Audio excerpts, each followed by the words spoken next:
வணக்கம். செப்டம்பர் 23ஆம் தேதி நேத்து பங்குச்சந்தை முடிந்த பின் அல்லது முடிகிற தருணத்தில் வெளிவந்த சில செய்திகளை விரைவாக பார்க்கலாம். முக்கியமான தகவல், நான் செபி ரெஜிஸ்டர்ட் அட்வைசர் கிடையாது. இந்த வீடியோவில் காட்டக்கூடிய அனைத்து கம்பெனிகளும் வெறும் இன்ஃபர்மேஷனல் பர்பஸ்க்காக மட்டுமே. முதலீடு பண்ணுங்கன்னு சொல்கிற வீடியோ கிடையாது. எந்த ஒரு முதலீட்லையும் ரிஸ்க் இருக்கும். ரிஸ்க் புரியாமல் இன்வெஸ்ட் செய்யாதீங்க. ரிஸ்க் புரியலன்னா தயவு செய்து இன்வெஸ்ட்மெண்ட்டை தவிர்த்துருங்க. நம்ம ருபி டிரைவர் சேனலை சப்போர்ட் பண்ணுற அனைத்து நல்ல உள்ளங்களுக்கும் நன்றி. வீடியோ பிடிச்சிருந்ததுன்னா தயவு செய்து லைக் பண்ணுங்கள், தெரியாதவங்களுக்காக ஷேர் பண்ணுங்கள். சில இண்டிவிஜுவல் ஸ்டாக்ஸ் மற்றும் செய்திகள் விரைவாக பார்க்கலாம். நம்ம இந்திய பிரதமர் திரு நரேந்திர மோடி அவர்கள் யூஎஸ்ஏக்கு போயிருக்கிறாரு. அங்கே காட் சம்மிட்டில் பங்கெடுத்துக்க போகிறாரு. இந்தியா, யூஎஸ்ஏ, ஜப்பான் மற்றும் ஆஸ்திரேலியா பங்கு கொள்கிறது தான் இந்த காட் சம்மிட். அது மட்டும் இல்லாமல் இன்னைக்கு செப்டம்பர் 23ஆம் தேதி பிரதமர் திரு நரேந்திர மோடி யூஎஸ்ஏல இருக்கிற சில கம்பெனிகளுடைய சீஃப் எக்ஸிக்யூட்டிவ் ஆஃபீஸர்ஸை சந்திப்பதாக சிஎன்பிசி டிவி 18ல் செய்தி வெளியாயிருக்கு.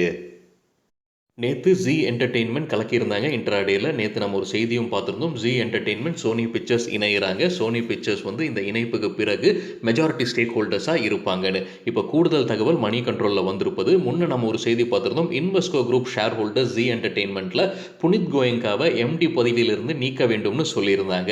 இப்போ என்ன மணி கண்ட்ரோலில் செய்தி வந்திருக்குன்னா, இந்த shareholders Zee entertainment Sony Pictures உடைய டீலை எதிர்க்க மாட்டாங்கன்ற மாதிரி ஒரு செய்தி வெளியாயிருக்கு. அவங்களுக்கு இது பிடிச்சிருக்கு இந்த டீல் அப்படின்னு சொல்லியிருக்காங்க. இந்த டீல் முடிஞ்சதற்கு பிறகு எஸ்எல் குரூப், அதாவது புனித் கோயங்காவுடைய குடும்பம், சுபாஷ் சந்திரா, அவங்க எஸ்எல் குரூப் 3.44% ஸ்டேக் வச்சிருக்காங்க ஜி என்டர்டெயின்மெண்ட்ல. இந்த மர்ஜருக்கு பிறகு அவங்களுடைய ஸ்டேக் 2% குறையும். 2% குறைந்ததற்கு பிறகு சோனி பணத்தை உள்ள கொண்டு இந்த டீலுக்கு அப்புறமாக அவங்க கையில 53% கிட்டத்தட்ட இருக்கும். ஆனால் அந்த 53%த்தில் சோனி 2% இந்த எஸ்எல் குரூப்புக்கு டிரான்ஸ்ஃபர் செய்கிறாங்க. ஸோ ஒட்டு மொத்தமாக எஸ்எல் குரூப்புக்கு 4% மட்டுமே இருக்கும் இந்த டிரான்சாக்ஷன் முடிஞ்சதற்கு பிறகு. ஸோ சோனி கையில் கிட்டத்தட்ட 51% ஸ்டேக் இருக்கும். சோனி தான் மெஜாரிட்டி ஸ்டேக் ஹோல்டர்ஸாக இருப்பாங்க. அது மட்டும் இல்லாமல் எஸ்எல் குரூப்பிடம் ஒரு நான் காம்பீட் அக்ரிமெண்ட்டும் கையெழுத்திடப்படும். ஏன்னா அவங்க புதிதாக இதே மாதிரி பிஸ்னஸில் இறங்கக்கூடாது அப்படின்றதற்காக. வோடஃபோன் ஐடியா குறித்து நேற்றோ முந்தானேத்து நம்ம ஒரு செய்தி பார்த்துருந்தோங்க. கம்பெனியுடைய ப்ரொமோட்டர்ஸ் கூடுதலாக பணம் முதலீடு செய்வதற்கான வாய்ப்பு இருக்குன்னு. இப்போ எக்கனாமிக் டைம்ஸில் ஒரு செய்தி வெளியாயிருக்கு. கம்பெனியுடைய எம்டி திரு ரவீந்தர் டக்கர் அளித்த பேட்டியில் என்ன சொல்லியிருக்கிறாருன்னா, வோடஃபோன் ஐடியாவுடைய ஃபண்டிங் குறித்து விரைவில் முடிவெடுக்கப்படும்னு சொல்லியிருக்கிறார். எது வழியாக ஃபண்ட் ரைஸ் பண்ண போகிறாங்கன்றதை அவர் வெளியிடலை. அது மட்டும் இல்லாமல் கம்பெனி அவங்க அளிக்கக்கூடிய சேவைகளுடைய விலையை ஏற்றுவதற்கும் ஒரு யோசனையில் இருப்பதாக சொல்லியிருக்கிறாரு திரு ரவீந்தர் தக்கர். அதானி போர்ட்ஸ் தரப்புலேருந்து ஒரு அப்டேட் இருக்குது. ஒரு பழைய செய்தி தாங்க. என்ன அப்டேட்னா, கம்பெனி கங்காவரம் போர்ட்டில் 10% வாங்குவதாக சொல்லியிருந்தாங்க. அந்த டிரான்சாக்ஷன் இப்போ முடிந்து விட்டதாக அறிவிச்சிருக்காங்க. ஆந்திர பிரதேஷ் அரசுடன் இருக்கிற இந்த டிரான்சாக்ஷன் 645 கோடி ரூபாய் செலவு செய்திருப்பதாக கம்பெனி தரப்புலேருந்து அப்டேட் வெளியாயிருக்கு. ரிலையன்ஸிடம் ஸ்டாக் எக்ஸ்சேஞ்ச் விளக்கம் கேட்டிருந்தாங்க. நேற்று ஒரு செய்தி வந்திருந்தாங்க. ஒரு அன்கன்ஃபர்ம்டு செய்தி பத்திரிகையில் வந்தது. JBF இண்டஸ்ட்ரீஸை Reliance industries take over பண்ண போகிறதாக செய்தி இருந்தது. ஜேபிஎஃப் இண்டஸ்ட்ரீஸ் அதற்கு விளக்கம் அளித்திருந்தாங்க. இந்த மாதிரி எந்த பேச்சுவார்த்தையும் நடைபெறலை அப்படின்னு. இப்போ ரிலையன்ஸ் தரப்புல அதே மாதிரியான அப்டேட் வெளியாயிருக்கு. எந்த பேச்சுவார்த்தையும் நடைபெறவில்லைன்னு சொல்லியிருக்காங்க ரிலையன்ஸ் இண்டஸ்ட்ரீஸ்.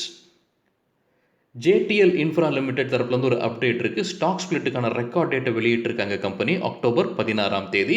ஸ்டாக் ஸ்பிளிட்டுடைய பின்னணி, ஃபேஸ் வேல்யூ 10 ரூபாய் கொண்ட ஷேர் 2 ரூபாயாக மாற்றம் செய்யப்படும்.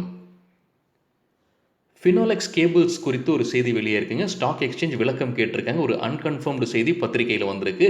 என்ன செய்தினா, கவர்னன்ஸ் இஷ்யூ இருக்குது கம்பெனியில் அப்படின்ற மாதிரி ஒரு செய்தி வெளியே இருக்குது. இது குறித்து கம்பெனியிடம் விளக்கம் கேட்டிருக்காங்க ஸ்டாக் எக்ஸ்சேஞ்ச். இந்த வீடியோ செய்கிற தருணம் வரைக்கும் கம்பெனியிடமிருந்து எந்த விளக்கமும் வரவில்லை. ஏஐஏ இன்ஜினியரிங் தரப்புலேருந்து ஒரு அப்டேட் இருக்குது. கம்பெனி என்ன சொல்லியிருக்காங்கன்னா, சவுத் ஆஃப்ரிக்காவில் கஸ்டம்ஸ் டியூட்டி ஏற்றப்பட்டிருப்பதாக அறிவிச்சிருக்காங்க. 15% கஸ்டம்ஸ் டியூட்டிஸ் இப்போ போடப்படுவதாக சொல்லியிருக்காங்க. எதற்குரிய பொருட்களுக்குன்னா, கிரைண்டிங் மீடியா பொருட்களுக்கானது. கிரைண்டிங் மீடியா பொருட்களை தான் இந்த கம்பெனி அங்கே ஏற்றுமதி செய்கிறாங்க போல தெரியுதுங்க. கிரைண்டிங் பொருட்கள் யூகே அல்லது யூரோப்பியன் யூனியன்லேருந்து சவுத் ஆஃப்ரிக்காக்குள்ளார வரும்போது இந்த டியூட்டி கிடையாதுன்ற மாதிரியும் சொல்லியிருக்காங்க. மஹிந்திரா அண்ட் மஹிந்திரா தரப்புலேருந்து ஒரு அப்டேட் இருக்குது. கம்பெனியுடைய நான் கன்வெர்ட்டபிள் டிபெஞ்சர்ஸ் 14.75 பில்லியன் ரூபாய் மதிப்பிற்கான நான் கன்வெர்ட்டபிள் டிபெஞ்சர்ஸ்க்கு கிரெடிட் ரேட்டிங் வழங்கியிருக்காங்க. India ratings and research company AAA stable வழங்கியிருக்காங்க. AAA தான் அதிகமான சேஃப்டி வழங்கக்கூடிய ரேட்டிங். ஜேபி இன்ஃப்ராடெக் லிமிடெட் தரப்புல ஒரு அப்டேட் இருக்குது. ஒரு பழைய செய்தி நமக்கு தெரியும். கம்பெனியை டேக் ஓவர் செய்வதற்கு சுரக்ஷா குரூப் முடிவு செய்திருக்காங்க. அவங்க தாக்கல் செய்த ரெசல்யூஷன் பிளானை கடன் கொடுத்தவர்களின் குழு ஒப்புக்கொண்டிருக்காங்க. இப்போது அது என்சிஎல்டி கிட்ட ரொம்ப நாட்களாக பெண்டிங்கில் இருக்குங்க. அடுத்தது செப்டம்பர் 28ஆம் தேதி என்சிஎல்டி இது குறித்து பரிசீலனை செய்வாங்கன்னு எதிர்பார்க்கப்படுது. ஆலுவாலியா கான்ட்ராக்ட்ஸ் கம்பெனியுடைய ஷேர்ஸை Aditya Birla sun life mutual fund வாங்கியிருக்காங்க. 8.15 லட்சம் ஷேர்ஸ். ஒரு ஷேருடைய விலை ₹369.50. அதே சமயம் கம்பெனியுடைய ப்ரொமோட்டரான சுதர்ஷன் வாலியா விற்பனை செய்திருக்கிறாரு 18 லட்சம் ஷேர்ஸ். ஒரு ஷேருடைய விலை ₹369.59. ஹெச்டிஎஃப்சி பேங்க் தரப்புலேருந்து ஒரு அப்டேட் இருக்குது. அக்டோபர் 16ஆம் தேதி அவங்க குவார்டர்லி ரிசல்ட் வெளியிடப்படும்னு சொல்லியிருக்காங்க. ஜூலை, ஆகஸ்ட், செப்டம்பர் மாதத்திற்கான ரிசல்ட். அதே மாதிரி ஹெச்டிஎஃப்சி பேங்க்கிடம் ஸ்டாக் எக்ஸ்சேஞ்ச் ஒரு விளக்கம் கேட்டிருக்காங்க. பத்திரிகையில் வந்த ஒரு செய்தி குறித்து. என்ன செய்தினா, ஹெச்டிஎஃப்சி பேங்க் 5000 கோடி ரூபாய் இன்ஃப்ரா பாண்ட்ஸ் வழியாக ஃபண்ட் ரைஸ் பண்ண போகிறதுக்கு அந்த பத்திரிகை செய்தி. இது குறித்து விளக்கம் கேட்டிருக்காங்க ஸ்டாக் எக்ஸ்சேஞ்ச். வீடியோ செய்கிற தருணம் வரைக்கும் ஹெச்டிஎஃப்சி பேங்க்கிடம் இருந்து எந்த விளக்கமும் நான் பார்க்கல. ஏர்டெல் தரப்புலேருந்து ஒரு அப்டேட் இருக்குங்க. அவங்களுடைய ரைட்ஸ் இஷ்யூக்கான டீட்டெயில்ஸை வெளியிட்டிருக்காங்க. முன்னவே தெரியும் 21,000 கோடி ரூபாய் ரைட்ஸ் வழியாக கம்பெனி ஃபண்ட் ரைஸ் பண்ண போகிறாங்கன்னு. இப்போ அதற்கான கூடுதல் தகவலை வெளியிட்டிருக்காங்க கம்பெனி. இப்போ ரைட்ஸ் இஷ்யூ வழியாக 20,987.39 கோடி ரூபாய்கள் ஃபண்ட் ரைஸ் பண்ண போகிறதாகவும் அவங்க நிர்ணயித்திருக்கிற விலை அந்த ரைட் ஷேருக்கு ₹535 ஒரு ஷேருக்கு. ரைட்ஸ் ரேஷியோ பார்க்கும்போது 14 ஷேர்ஸ் வச்சுருந்தா ஒரு ஷேர் வழங்கப்படும். இது பார்ட்லி பெய்ட் ஷேர்ஸாக வழங்கப்படும்னு சொல்லியிருக்காங்க. அப்ளிகேஷன் டைமில் ₹133.75 கொடுக்க வேண்டும். அதற்கு பின்னர் மீதம் இருக்கிற ₹401.25 2 அல்லது அதற்கு மேலே இன்ஸ்டால்மெண்ட் பேசிஸில் கட்ட வேண்டும். ரைட்ஸ் இஷ்யூனா என்ன அப்படின்னு நம்ம வேறொரு வீடியோவில் டீட்டெயிலாக பேசியிருக்கோம். ஒரு கம்பெனி ரைட்ஸ் இஷ்யூ அறிவித்தால் ஷேர் ஹோல்டர்ஸ் என்ன செய்ய வேண்டும் அப்படின்ற மாதிரியும் பேசியிருக்கோம். எடுத்துக்காட்டுடன் பார்க்கணுன்னு விருப்பப்படுறவங்க தயவு செய்து பாருங்கள். அந்த வீடியோட லிங்க் இந்த வீடியோட டிஸ்கிரிப்ஷனில் இருக்குது. ஏர்டெல் ரைட்ஸ் உடைய ரெக்கார்ட் டேட் செப்டம்பர் 28. எப்போ ரைட்ஸ் இஷ்யூ ஓப்பன் ஆகுதுன்னா அக்டோபர் 5ஆம் தேதி. கடைசி நாள் அக்டோபர் 21ஆம் தேதி. ஜூபிலண்ட் ஃபுட் ஒர்க்ஸ் தரப்புலேருந்து ஒரு அப்டேட் இருக்குது. இந்தியாவில் டாமினோஸ் பிஸா விற்கக்கூடிய கம்பெனிங்க. அவங்க 10 கோடி ரூபாய் முதலீடு செய்ய போகிறாங்க. வெல்வர்ஸ்ட் ஹெல்த் பிரைவேட் லிமிடெட்டில். அதில் 25% ஸ்டேக் வாங்க போகிறதாக அறிவிச்சிருக்காங்க. வெல்வர்ஸ்ட் ஹெல்த் பிரைவேட் லிமிடெட் ஒரு நியூட்ரிஷன் கம்பெனின்னு சொல்லியிருக்காங்க. நியூஜென் சாஃப்ட்வேர் டெக்னாலஜிஸ் லிமிடெட் தரப்புலேருந்து ஒரு அப்டேட் இருக்குது. ஜூன் 2018 அவங்களுக்கு ஒரு ஆர்டர் கிடைச்சிருக்கு. மகாராஷ்டிராவிலிருந்து டிஸ்ட்ரிக்ட் மற்றும் சப்பார்டினேட் கோர்ட்ஸுடைய டாக்குமெண்ட் மேனேஜ்மெண்ட் சிஸ்டம் ப்ராஜெக்ட் கிடைத்திருப்பதாக அறிவிச்சிருந்தாங்க. இப்போ அது ரத்து செய்யப்பட்டிருப்பதாக அறிவிச்சிருக்காங்க. இந்த ப்ராஜெக்ட் பைலட் ஃபேஸை தாண்டவில்லைன்னு கம்பெனி சொல்லியிருக்காங்க. இப்போ திடீர்னு ரத்து செய்யப்பட்டிருக்கு. அதற்கு என்ன காரணம் அப்படின்னு கம்பெனி விளக்கலை.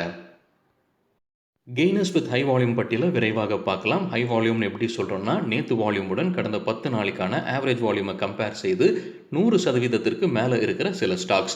கெய்னர்ஸ்ன்னு சொல்லும்போது ஷேர் ப்ரைஸ் அதிகரித்திருக்க வேண்டும். ஜி என்டர்டெயின்மெண்ட் 32% அதிகரித்தது.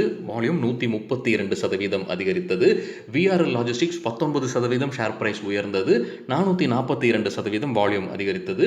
கோட்ரேஜ் ப்ராப்பர்ட்டிஸ் 13% ஷேர் ப்ரைஸும் நேற்று செய்தியும் பார்த்துருந்தோம்னு நினைக்கிறேங்க. 313% வால்யூம் அதிகரித்தது. நியூக்ளியஸ் சாஃப்ட்வேர் 12% ஷேர் பிரைஸும் 561% வால்யூம் அதிகரித்தது. டிஎல்எஃப் கிட்டத்தட்ட 12% share price, 327% volume. Inox Leisure 11% share price உயர்ந்தது. 341% வால்யூம் அதிகரித்தது. Gujarat Alkali 11% share price, 434% volume. Bharatiya International 10% share price உயர்ந்தது. 222% வால்யூம் அதிகரிப்பு. இந்தியா புல்ஸ் ரியல் எஸ்டேட் கிட்டத்தட்ட 9% ஷேர் பிரைஸ் அதிகரித்தது. 145% வால்யூம் அதிகரிப்பு. லூசர்ஸ் வித் ஹை வால்யூம் பட்டியலில் டிசிஐ டெவலப்பர்ஸ் 5% ஷேர் பிரைஸ் வீழ்ச்சி, 215% volume அதிகரிப்பு. ஆலுவாலியா கான்ட்ராக்ட்ஸ் கிட்டத்தட்ட 4% விழுந்தது, 814% வால்யூம் அதிகரிப்பு. கேஇசி இன்டர்நேஷனல் 3% ஷேர் பிரைஸ் விழுந்தது, 141% வால்யூம் அதிகரிப்பு. சரிங்க, இதுதான் சில விஷயங்கள் என்னுடைய பார்வைக்கு எட்டியது. நன்றி, வணக்கம்.